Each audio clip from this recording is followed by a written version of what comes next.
mean, I'm sitting here. You're a very beautiful woman. Oh, thank They you. unglamorized you for this role. I mean, that must have been really hard. Was that a specific choice, playing Cindy, that you wanted to sort of, you know, not look as glamorous as you usually do? Well, I definitely knew that Cindy should be, you know, toned down.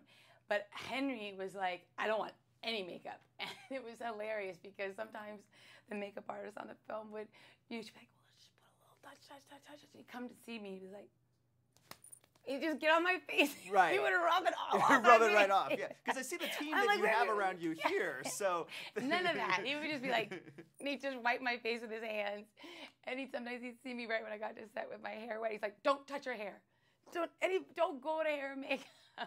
But it's fun. I think that it's fun to take down this mask and play someone else. And it was right for the character. And I thank him for being so tough about it.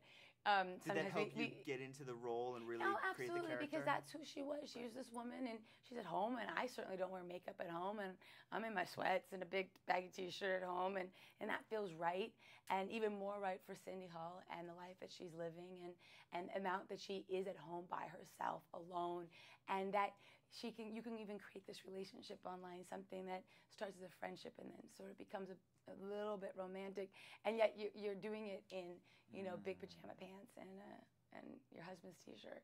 And no one has to know. Well, the message I took away from this is the internet destroys marriages. Be careful. Be warned. Well, I don't know. I mean, hopefully, I don't think that that's the case. I think it depends. I think that in some ways, you know, and many people know this, that when a couple experiences a great loss in whatever way, the way those two people deal with it can be very different. And you can end up feeling very alone in the same house with one another. And so Cindy, my character, finds some solace and comfort online with a person who's experienced a similar loss and can, you know, just somebody to talk to because her husband is shut down. And of course, these things become very intense and you don't even know who this person is, and it can develop into something and not really wasn't Cindy's intention, and yet she's reaching out for her husband, but he's pulling away, and so she connects to this to this other person, and it's almost sort of a gift and a curse when they find out that they've been wiped clean, and they have no money left because of some fraud that's been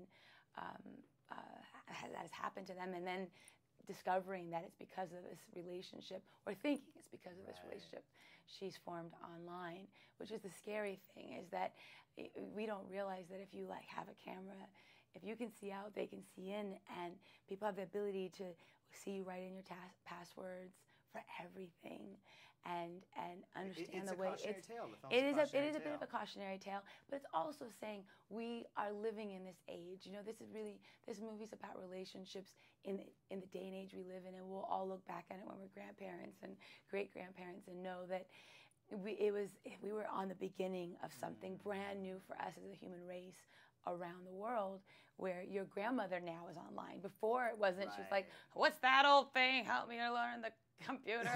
And now she's typing away. She's on Facebook, meeting up with old people. Well, real quick, I wanted to ask you about Alexander Skarsgård, who plays your husband. Yes. What was it like working with him? It was an incredible experience. I mean, I always liked Alex before. I didn't know him, but I was a big fan of True Blood. Yeah. And he played a character not like anything you've ever seen him play before.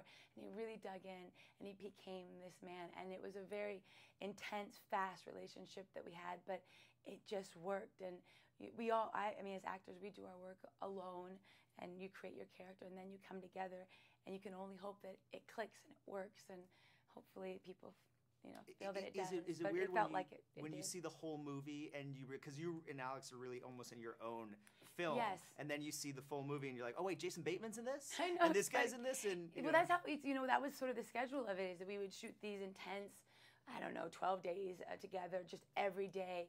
Him and I only, all day long, and which also helped the relationship and the comfort on screen. And then we knew that then the next group would come in, and the next group would come in. So it is fun to watch the film, because it's not like other movies I've done before where you're like, you can't really kind of get that distance from it to know. But I really watched this movie with fresh eyes and enjoyed it as an audience member, because I didn't know what was happening. And then I thought, well, that's what I knew the script was so great at, was somehow connecting all our storylines and realizing that we are all more connected than we realize. Absolutely. Paula, so nice meeting you. Thank you.